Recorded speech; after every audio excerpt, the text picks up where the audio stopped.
Welcome to Life on Earth. Welcome to Life on Earth. Welcome to Life on Earth.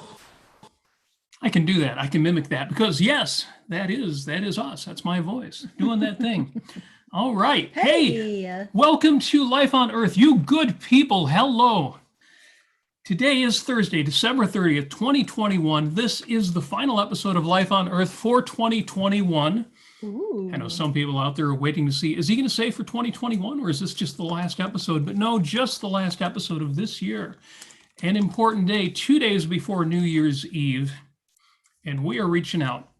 We are reaching out to all of the kindred spirits out there, which sounds kind of woo. We're looking for those soulmates. Oh, I think a lot of people know what kindred spirit means. I know a lot of objectivists who are very much fond of the reference, as a matter of fact. So, we'll get into that in a bit. Excellent. Well, first thing to note, this is episode 30 of Life on Earth. We had a little number confusion because during our interview episodes, and then we went to regular episodes, we had some duplicates. So yes, this is the 30th episode of Creamy Goodness from Life on Earth. And I'm going to jump back to episode 1 for just 45 seconds here, 4 and 5 seconds, because Life on Earth is a 1 hour-ish. It's usually about 45 minutes. I don't know why I thought it would be an hour. Life on Earth is a 1 hour-ish show, room, event, discussion about life on Earth. In talking to the 1976 graduates of West Point Military Academy, Ayn Rand said in her speech, "Philosophy, who needs it?" She stated this in regard to her philosophy. "Formally, I call it objectivism, but informally, I call it a philosophy for living on Earth." Unquote. Now, if this is so, if objectivism is a philosophy for living on Earth, then it stands to reason that, other things being equal, objectivists should be among the most successful, the most benevolent, the most positive, the most gracious, the most cheerful, optimistic, happy people on Earth. Darn tootin'. Say, hey, philosophy, what have you done for me lately? So why does it seem to some of us, I know some of you will say, yes, that's right, and I see no surprises in that regard whatsoever, but why does it seem that to some of us, some of the time, non-philosophical people are happy? Some of the time. Sometimes happier than some of the philosophical people I know. And heaven forbid, sometimes, occasionally, on occasion, rarely, but it happens, happier than some of the objectivists I know. Sometimes. It's a thing that happens. It's a funny thing that happens because I know people out there who never scratched the philosophy itch.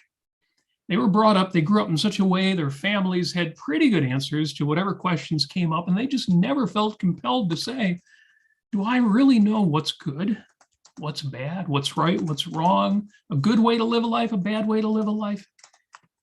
They got enough common sense answers, the questions never came up. And what's interesting is some of them did okay. A few of them did extraordinarily well. A lot of them crashed and burned and were miserable. But Leonard Peikoff was asked. This was during Certainty and Happiness. I think that was 1989. Great lecture look up. Certainty and Happiness, Achieving Success in Thought and in Action. And during the Q&A, I'm doing this from memory, I don't have it in my notes, but he was asked, many of the objectivists I know, I forget exactly what he said, but are very successful, very happy, but some of them are belligerent, downright nasty people. And Leonard laughed at that. The audience laughed at that. And he said, I know exactly what you're talking about. He said, I can guarantee to match you chapter and verse. You should see my mail. I guess nowadays he would have said, you should see my email. And he pointed out that a lot of people are drawn to philosophy because of challenges in life. They're coming in with that kind of baggage. They're self-selected for challenges. Also, certain people with certain psychological manifestations. I forget the exact ones he pointed out, but if you listen to his Modernism and Madness speech, he goes into, for example, schizophrenics are attracted to the subject of philosophy. So we're going to get more than our fair share of those kind of folks. But then he wrapped it up by saying, and also, philosophy is hard. And it's a real challenge to adopt a philosophy and not just what you're brought up with. And some people just can't do it. They just never really get there. Mm-hmm. And I think he was absolutely right in his answer to that. But I want to suggest a second explanation that's also part of the picture. Okay. Some of us, some of the time, are not taking the medicine right. We're not following the instruction manual. Objectivism is a philosophy for living on Earth. Philosophy is the instruction manual of life. Yes. And some of us are failing to use as directed. What is philosophy for? It's for living on Earth as men and women, as human beings. And that includes enthusiastically living with men and women, people, friends, family, peers, workmates, colleagues, partners, romantic partners, soulmates, kindred spirits. Earlier today on the Daily Objective, they had a great show, which raised a ton of money in Super Chat. We can't outdo that, can we? We might. We could try. I wonder, because we've already had a Super Chat. Jeff Bannister has already chimed in on the Super Chat. And not to make this a commercial for Super Chat, and the fact that your Super Chat goes to support the Ayn Rand Center UK, and the fact that this is 2 days before New Year's Eve, your last chance on Life on Earth to support the Ayn Rand Center UK and to give us some props by making it happen on our show, even though TDO did a great job, and you've got to listen to that episode. Any Super Chats you put in, not only flag your comments as something we've really got to take a look at, but support the Ayn Rand Center UK. Did I say Institute? I've got to watch that. Support the Ayn Rand Center UK. And so thank you for that, Jeff. Anyway, TDO was the 2021 awards. And it was kind of funny. They started off with kind of a loose sense. It was the awards of what kind of awards are we talking about? And it turns out, I think it was Nikos who said, well, it was kind of a whimsical episode. We can do whatever we want with it. And they did a great job with it. And they collected a lot of Super Chat. And Life on Earth, this show did not win any of the awards.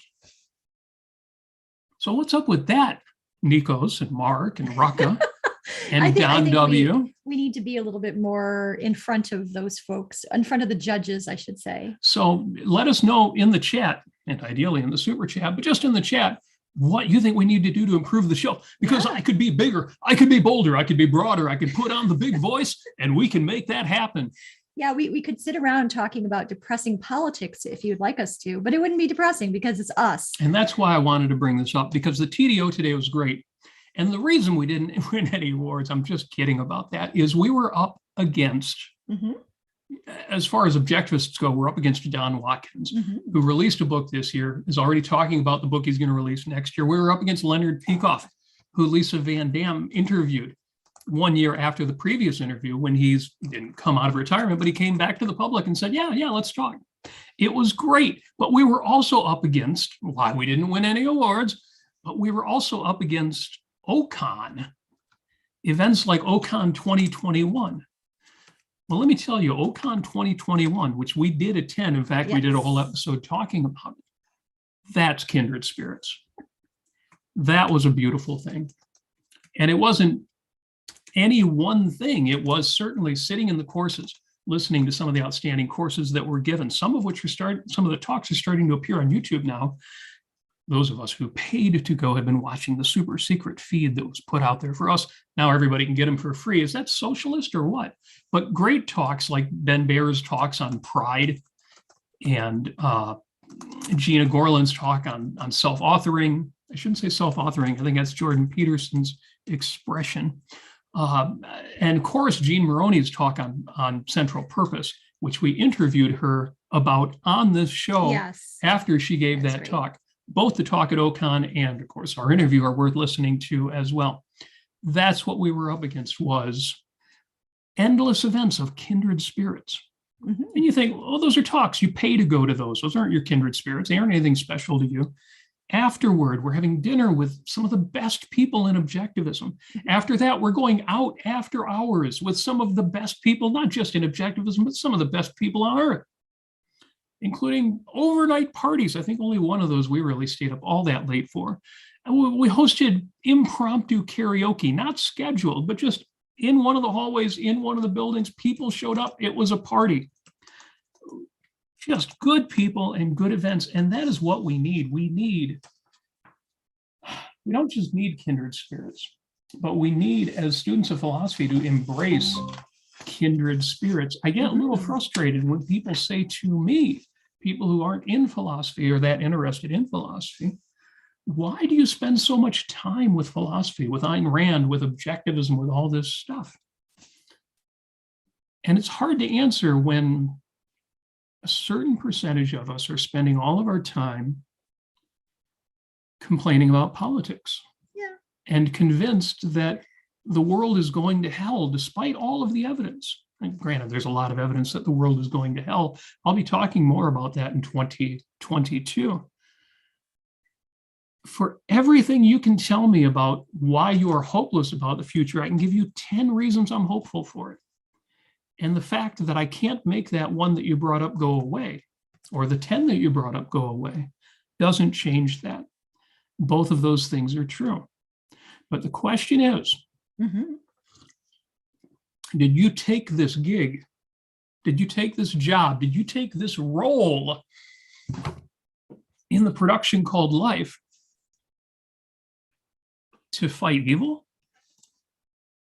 and complain about evil and bemoan evil and whine about evil? We celebrated National Whining Day on Sunday. Or did you take this gig, this job, this life, to live a life and to have a good time? Now, just like the arguments about the world's going to hell, the world's going to be great. It's not either or. The world is going to hell, and the world is going to be great. And yes, you take the job to fight evil, and you take it to live a life. But the point is, sometimes, especially when we get into objectivist forums and online, the social networks and the Facebook and the Twitter and the places where we talk to each other about philosophy, sometimes we treat it like, well, the philosophy is for saving the world. Yeah. The philosophy is for fighting. The philosophy is for winning at politics, or even culture, because it's broader than politics. Although these days culture is politics. You know, woke is politics.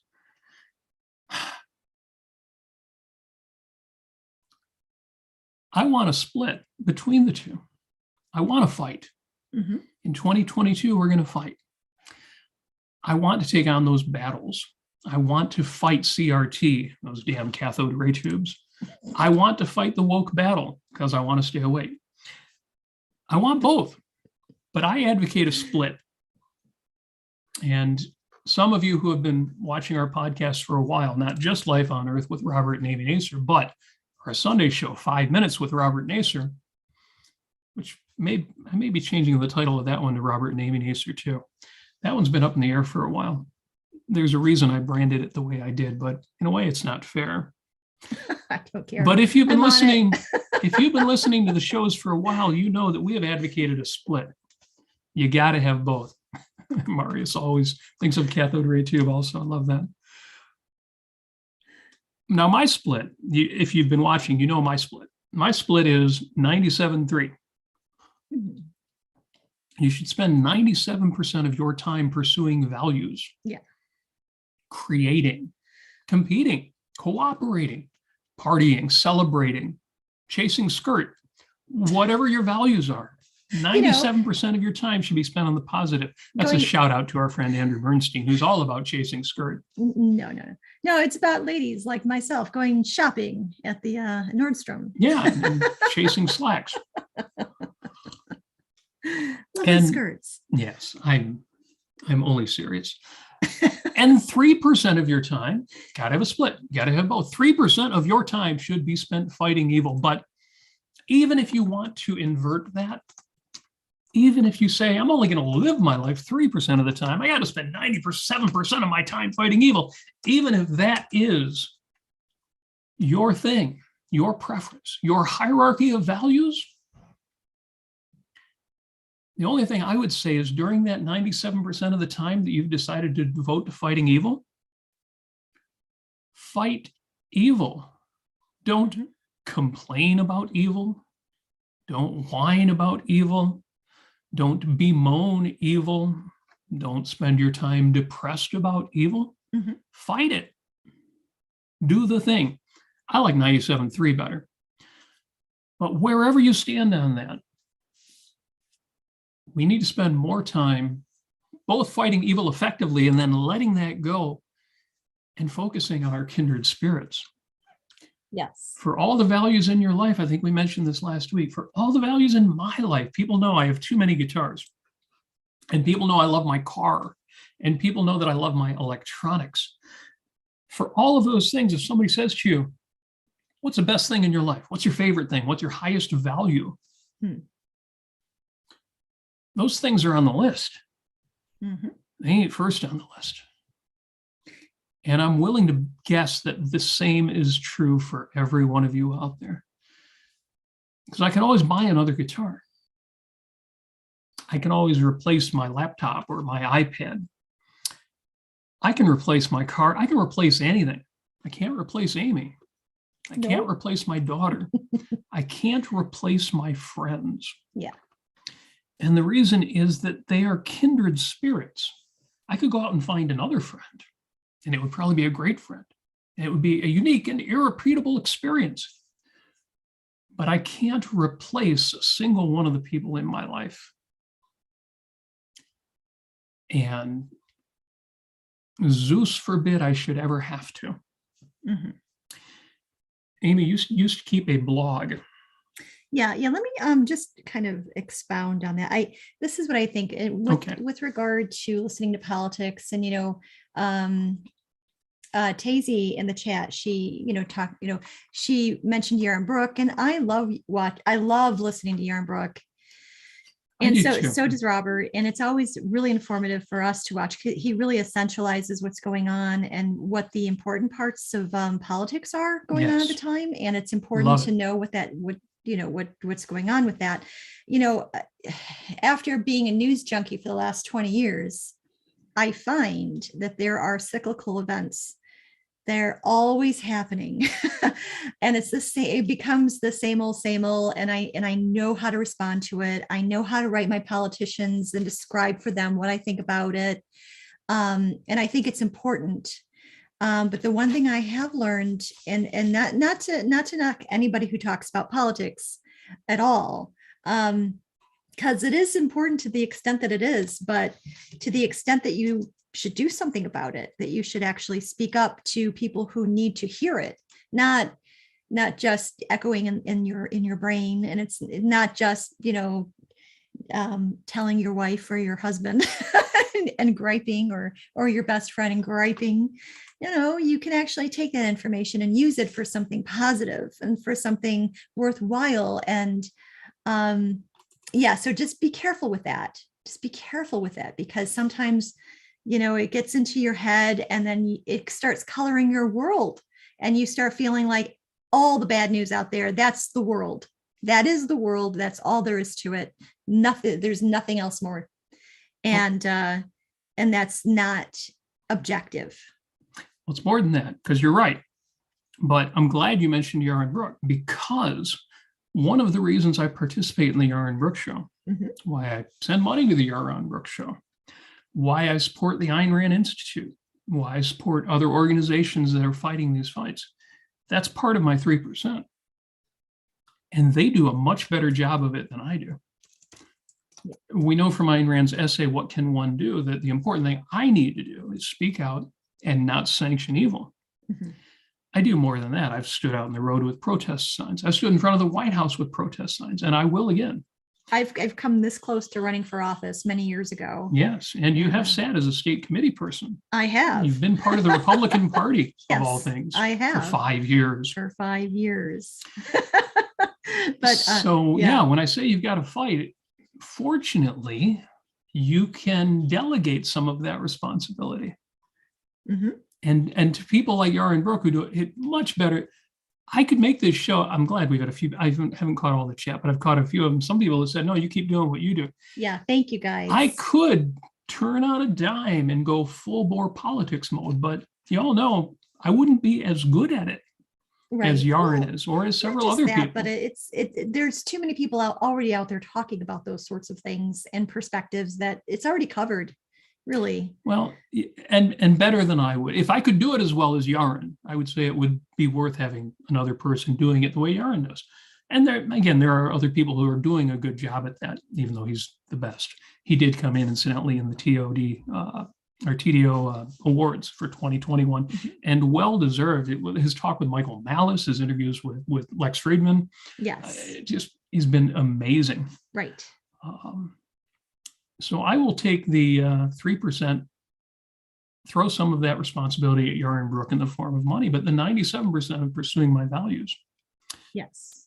As you wrote in your Kindred blog. Yeah. Okay. So we were trying to explain, well, why was the blog called Kindredist, and what is meant by kindred spirits? Okay. Well, so did you want to read what you wrote? Sure. Yeah, Okay. why not? Okay, so this is what I wrote. This is back in 2008 or something like that. Yeah. Although it generally refers to family as in kin, the word kindred.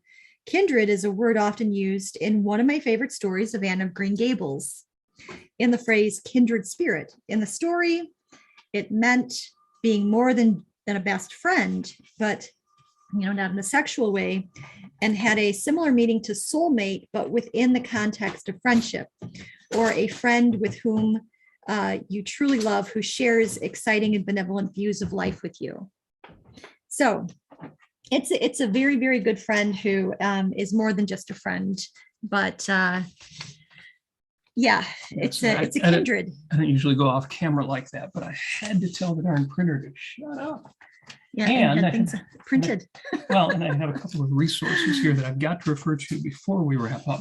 Mhm. But yes, the idea of kindred spirits, certainly, I think I first heard that from Anne of Green Gables. And for folks who are fans of L.M. Montgomery and the series Anne of Green Gables. Yes. There's Anne of Aveline. L.M. What? Now why am I getting the name wrong? Montgomery? Lucy Maud Montgomery. Yes. Yeah. For folks who are fans of the books, you might not like the films as much. For folks who are fans of the films, you might like one more than another. Mm-hmm. So I have to be completely prejudiced and biased and say the Kevin Sullivan 1980s production is the best. Link will be in my show notes. But there are people who love the books that say, no. Kevin Sullivan took too many liberties. And so the Netflix production, Anne with an E, was more faithful to the books. In some ways, it definitely was, but I have my preference, and it's definitely Megan Follows as Anne of Green Gables. Mm-hmm. Link in the books. Here we go. All right. Well, do you need a minute? Because I do have some people to call. Yes, catch us up on the chat here. So yeah, again, Jeff has donated twice. Again. And Tazy has also donated. Thank you so much for your moral support as well, Tazy. And Jeff says, as an early student of objectivism, I make mistakes. I have problems many times. I just read Art and Cognition. I know Robert is a Rush fan, as I am, but I doubt Rand would consider them artists. However, she did know about them. How would you defend them? Oh, how would you defend Rush and rock and roll in general? Oh, in a lot of ways. Although I love the story Leonard Peikoff told about that. Mm-hmm. I think it might have been at the conference we were at. I don't know if it was told publicly, but he's been asked about this several times. And so he decided to finally say, well, did Ayn Rand know about Rush? And actually,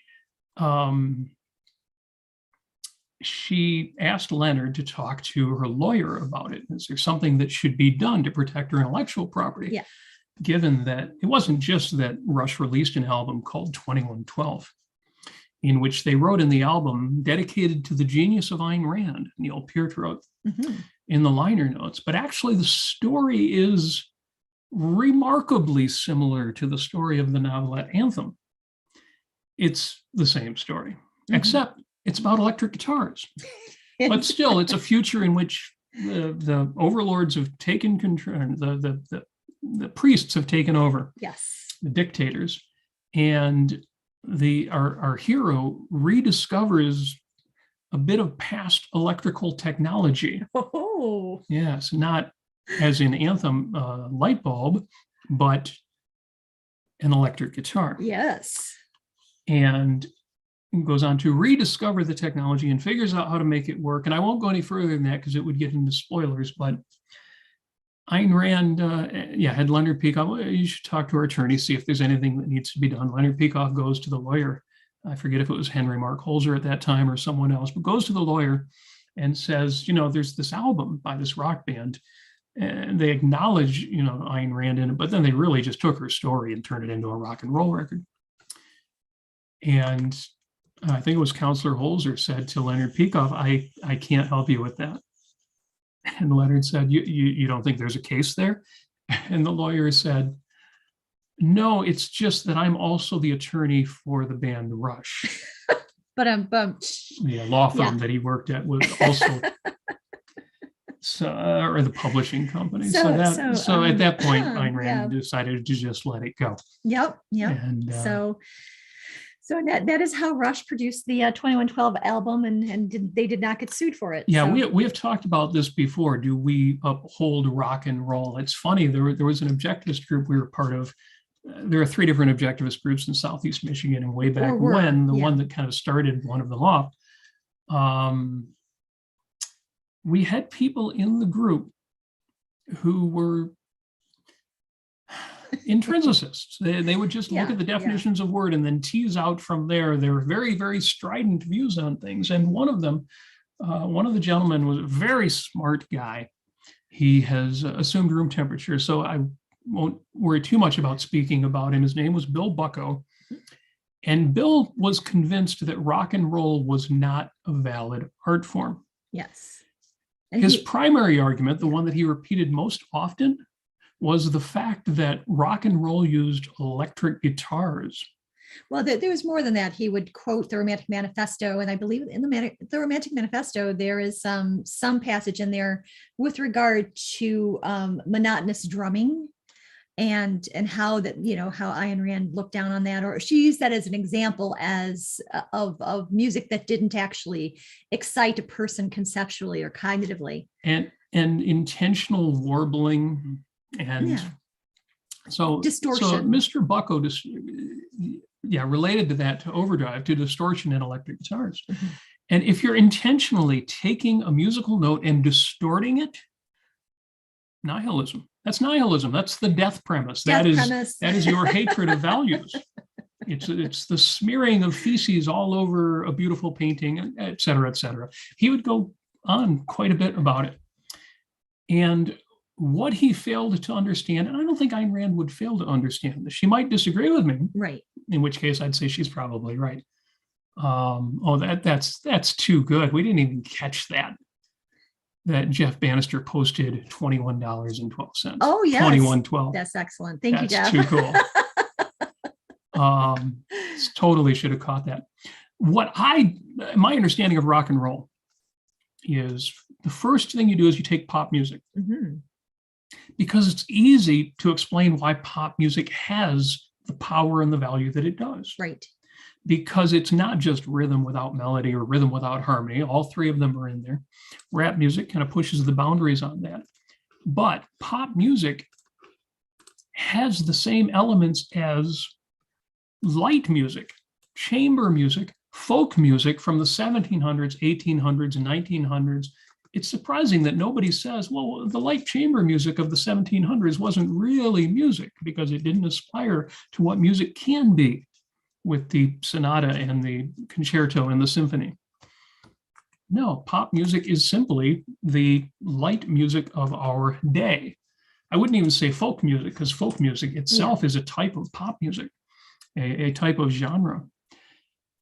It has a role to play. And rock music took that pop music, the popular music, and took it in other directions that could be related to directly from daily life. Mhm.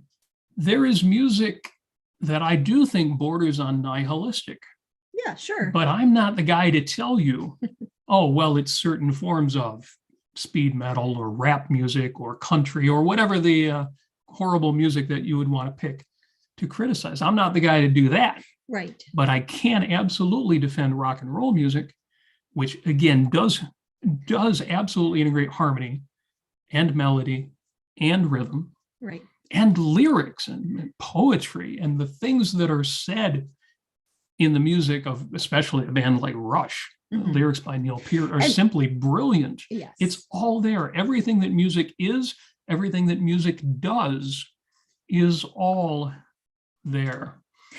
In the Romantic Manifesto, Ayn Rand does come out and she says, music, it in terms of morally judging music, it's not something at the time that she wrote it that she was capable of doing, or she thought anyone was capable of doing. It needed to have some kind of vocabulary with regard to basically influenced by not an audiologist, but somebody who could give a clear understanding, clear definition of what's good or bad with regard to how sound affects the brain. So there was a physiological aspect to it. And so there was a lot of information that was just not there, that Ayn Rand didn't feel comfortable saying, if you listen to this, then you are an immoral person. Yes. And now going back to what's popular in Ayn Rand's time in the turn of the century, not this past century, but 1900, she loved a lot of popular music from John Philip Sousa. Very loud, very boisterous, a lot of drumming in there. And then she had all sorts of other tiddlywink music that she called. You've got Get Out and Get Under, and then you've got all sorts of very jaunty, jovial piano music, early jazz that she really, really loved. And so, yeah, no, in terms of anybody telling anyone else that what you're listening to, it makes you immoral, is not a valid statement. There's some great quotes in the chat. I'm just finally catching up on some of the great chat comments. Chris Smith says, he's quoting Duke Ellington. Mhm. There's two kinds of music, good and bad. And I love that because obviously it's an oversimplification, and yet there's a point being made there. And it's not that what you regard as good and bad is subjective, but it's highly contextual. Yes. And of course, Daisy says, let's be honest, Ayn would have loved 80s pop. Mhm. I think so. if she had lived through the 80s, the 80s would have been enough to turn her around on contemporary music. And, the 70s, she was never going to be a Led Zeppelin fan. No. But the 80s, I don't know. Right. It's the obvious benevolence and optimism of the 80s. I think it might have cut through. Thank you, Tazy. But it's lipstick. Yeah, Tazy is giving us another super chat. Thank you. It says, because Ayn Rand liked, quote, commercial music. And she did. There is a website out there. Get it? We pointed you to this before. There's a website out there called Music with an Ayn Rand Connection. Yes. In which I'll look that up. a gentleman who goes by the name Dismuke, it's a single word, single name, but Dismuke posts all of the music that he could find mentioned in lectures about Ayn Rand, and also the tunes that she brought up explicitly in her own works. There are songs mentioned, for example, in We the Living. And he put up a website of all of these tunes. And I'm telling you, a lot of this is just light and silly. Again, what she called her tiddlywink music. She liked pop music. It was pop music of a certain time. And she might not have found what she found in that music in contemporary pop music. But it's lipstick. There's a discussion in objectivism about philosophically objective values and socially objective values. Oh, wait a minute. We're obviously we're not socialists and we're not subjectivists. Why would Ayn Rand refer to socially objective values? And the answer is, I would probably use the expression contextually absolute values, talking about economics and how we need capitalism. And people have made the objection that, well, but under capitalism, people will buy lipstick. They'll spend millions of dollars on cosmetics while scientists in need of an electron microscope can't get the resources they need to do science and save the rest of us. And Ayn Rand pointed out that if there is a secretary out there whose life is made a little more glamorous by a $2 lipstick, that is a higher value to her than an electron microscope, because it makes her life better. Right. Whereas that $2, it's not going to buy a microscope. It's not going to get the science done. It's not going to save her life because some new medicine was discovered. That will happen, but it will happen by other means. That lipstick is a higher value to her. And she made the point that some things are socially valuable, economically, again, not subjectively. Well, pop music is like that. There are people out there who, to steal Ayn Rand's words, can't hear classical music. Mm-hmm. She said, in talking about, modern rock music during one of her, I think it was during a Q&A, she said, I can't listen to today's music. I think I literally can't hear it. Mm-hmm. And, what she meant is that she couldn't have the experience of hearing that as music, as something enjoyable. There are people out there right now. Hey, I've been that guy who can't hear certain kinds of music, as pleasant, as desirable, as something they want to hear.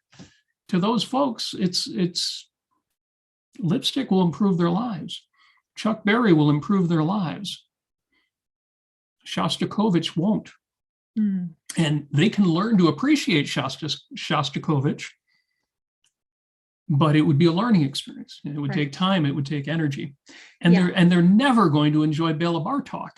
Mm-hmm. At least I'm never going to enjoy Bela Bartok. That's not going to happen. I won't even enjoy John Cage, even the pieces where there's actually sound being made. Yeah. It's socially objective. It's lipstick. Yeah. So one last thing about that with regard to being socially objective, there is, I think this falls in that same category. And Yaron Brook has talked about, a lot of people have talked about this, but the music that you grow up with when you are a teenager and as an adolescent, from the age of, say, 12 to 18, you're going to find much more, it's going to stick with you because it's the kind of soundtrack that you're going to have during the time of your life that you are spending formidable years shaping your character, your own character, and shaping the values and virtues that you're going to keep loving throughout your entire life. And that includes the music that you're listening to at the time. And so, yeah, when you're, when Ayn Rand was 70 years old, she always loved her tiddlywink music, even though some people are not going to be able to sit through a long way to Tipperary. Oh, we have friends like that. We've made CDs and playlists out of her tiddlywink music, and we have friends who dislike that. And I get it. I understand that. It's grating on a chalkboard after a while. Very old-timey, it's either great or it's just boring. And that's cool, because there's so many kinds of music that are exactly like that to me.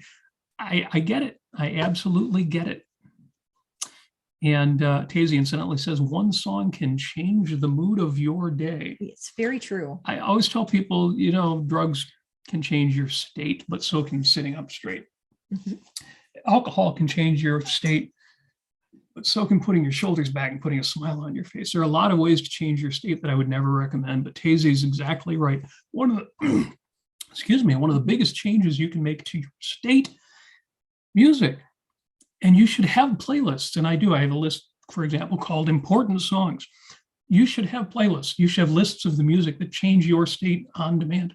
Because you're absolutely right. The right song can change your day.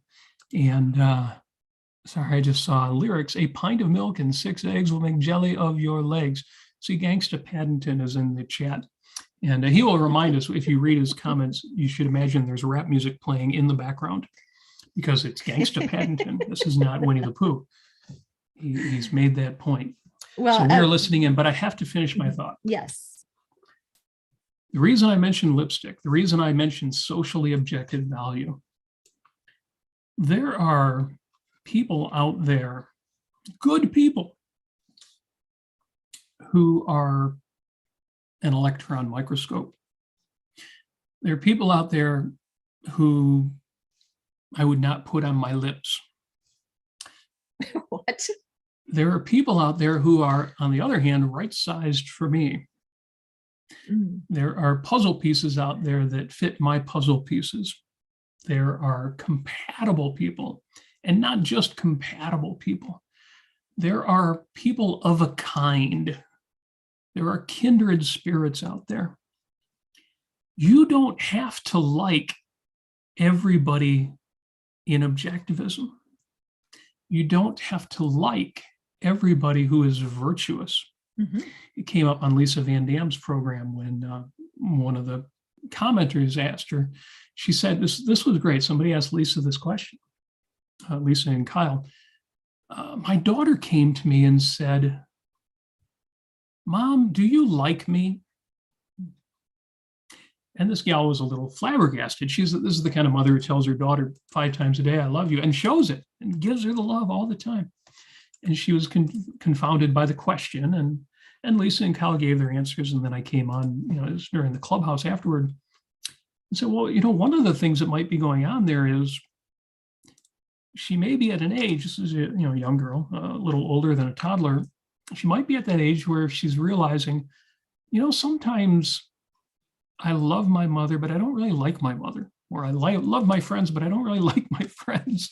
She may actually be asking literally, do you like me versus do you love me? You don't have to like everybody out there. You just need to find the ones you do like. Right. You don't have to admire every virtuous person in the world and feel it in your gut. You can admire them conceptually and still say, it's not my kind of person. Right. And that's okay. Yeah. I think that we lose that nuance, that contextualism, that socially objective value, that lipstick property, especially when we look at politics. Because you either like Joe Biden or you hate Joe Biden. Joe Biden, I loathe Joe Biden, but I don't know that I hate him. There are people I hate on the left. There are people I hate on the right. Same thing with Donald Trump, an even more polarizing figure. You can really like Donald Trump or you can really hate Donald Trump, but those are not the only 2 options. But to heck with all that, the point is you got to find your kindred spirits. You got to find your kind of people. In objectivist terms, you've got to find the people with your sense of life. And you can cast the net wide because some of these people will be people you bring into your living room. Some of these people will be the kind of people you trust around your children. And some of them will not. Some of them will be the people that you meet once a month at the Saviden House restaurant, if those still existed, where you get together for 3 hours and eat enormous amounts of mediocre food. And then you talk politics. Politics. Well, we talk politics. I can do politics for a certain amount of time. Politics is great, but I talk about it very differently than most people. And maybe I should actually, we should start talking politics a little bit more, but I always bring in all sorts of different perspectives to it that most people don't, because I've been there and it's interesting. And it's a very interesting topic with regard to being a source for a lot of people's anxiety, a lot of people's wanting to have catharsis, wanting to have some kind of feeling that they're visible. But yeah, in terms of spreading ideas and persuading people, especially politicians, I certainly have some ideas on that, which I've talked about in other shows before, including our 5 Minutes with Robert Nasir show, which is always every Sunday at 6 p.m. Eastern Standard Time. Sundays at 6 o'clock, youtube.com/Robert Nasir. Yeah, you can go to robertnasir.com and find out more about that. And we have a lot of other ideas. So if you like what you see here, and I really appreciate all the support that we're getting today and all the love that you're giving us and all the funny jokes and all the lyrics, and it's wonderful. The philosopher Brian May said, guitarist for the band Queen, said, take care of those you call your own and keep good company. And that's what this is about. Yes. Find your kindred spirits and be good to those people. That's what philosophy is for. A lot of people will get into philosophy to fight in politics, and then they don't use philosophy for the values. They're like, oh, well, for romance, I know how to do that. Friendship, yeah, I know how to do that. Career, no, philosophy is not practical. I use objectivism to beat people in politics. And objectivism is great for beating people in politics. I'm going to make a statement that I think I can make, and I mean it to you. I'm going to look right in the camera here, and I'm going to point my finger. You know who you are. I'm talking to you. You are not here for that. Okay, that might be part of what you're here for. We all love politics. We all love to engage, and you want to have an impact. You want to make your point. That ain't why you're on this planet. Mm-hmm. I love Richard Bach is full of woo, full of nonsense. You know, Jonathan Livingston Seagull guy. But one of the quotes of his that I like is here's the formula to figure out if your mission on Earth is complete. Mm-hmm. If you're still alive, it isn't. You're here to live a life. Welcome to Life on Earth. And thank you so much, Seamus Riley, for the super chat. Thank you so much. Seamus is on board with the super chat. So one more call out real quick. Yeah, the super chats go to the Ayn Rand Center UK. The biggest, best thing happening in objectivism right now, unless you count the Ayn Rand Institute's new Ayn Rand University and what were the other award winners, OCON and ARC UK has been amazing this year. I mean, they hit their 400th The Daily Objective episode. That's great. And they brought us on board this year, so you know they're good. Yes, it's our 30th episode today. So if you go to aynrandcenter.co.uk, you can sign up and become a member. You can get access not just to shows like this that anybody can access, but the things that nobody can access unless you're a member, like Don Watkins' communication boot camps and the weekend analysis of Ayn Rand's essays that James Stevens Valiant does, things that you can't get any other way. Jeff is on board for more cash for ARC UK. That is so awesome. Oh my gosh, thank you. You're getting me. I love it. I love it. This is heartening.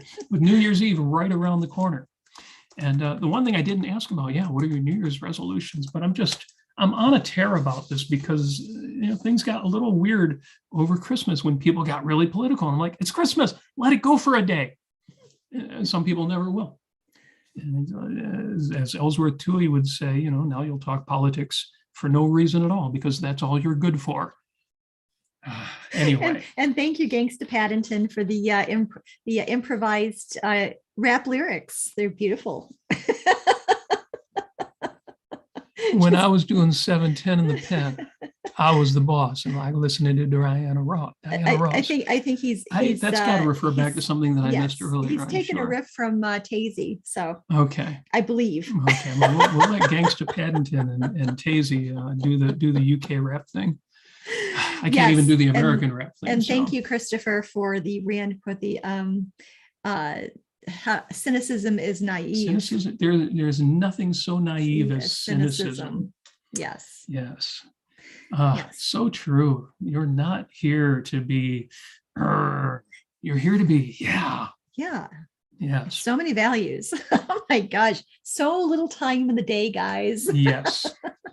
So the last recommendation I'm going to make before we wrap up, not just for the moment, but for the year, one more recommendation to all of my kindred spirits out there. So anybody for whom my words vibe at all, as if that even means anything, anybody for whom my words resonate, for Amy and I, if we resonate with you at all, my last bit of advice, a bit of a gift for you at the end of the year, track down comedian and columnist Dave Barry's annual Year in Review. I believe it's already been posted on the Miami Herald. Now, depending on the browser you're using, it may prompt you to subscribe to the newspaper, but there are several places where it's syndicated. You can always find Dave Barry's Year in Review. Why do I recommend Dave Barry's Year in Review? Is it because it's hilarious? No, although it is hilarious. It's really funny. Is it because I'm a big Dave Barry fan? No, it's the only thing Dave Barry does that I read, but I read it every year. Why do I recommend Dave Barry's Year in Review?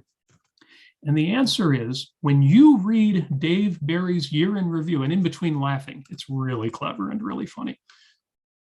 The one thing you'll be surprised by as he goes through January and February and March and all the things that happened during the year, all the big news stories. is how few of them matter at all at the end of the year. Some of them do. Some of these things are still ongoing. Some of these are still battles we're fighting or news that's affecting what's going on right now. But the vast majority of it, the things that I thought were so important in April, in July, in September, the things that you thought, this is the end of the world. If this happened, there's no point in fighting. Everybody sucks. We're all sheep. We're all lemmings. We're all criminals. We're all vicious. Read Dave Barry's Year in Review, and you will be surprised, and hopefully, like me, you will be heartened to realize how much of the bad news of the day, and even some of the good news of the day, but especially the bad news of the day, was journalistic, meaning in the moment, meaning irrelevant to what actually happens 99.9997% of the time. Mm-hmm. Dave Barry's Year in Review, highly recommended. I posted a link in the chat. Thank you. You're the best. Thank you.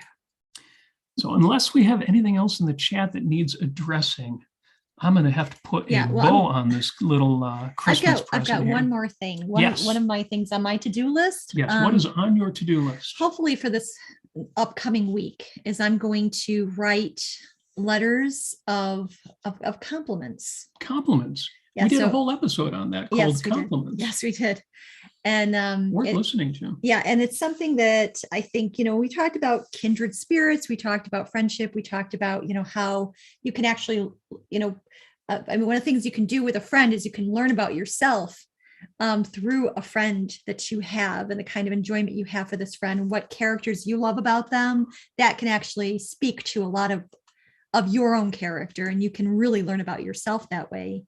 And so that is going to be my assignment in the next month. Actually, I'm going to give myself a full month to do this, but I'm going to be sending people, certain people might be you in the chat out there, where I'm going to be able to just send you a little note of thank you and tell you why I like you.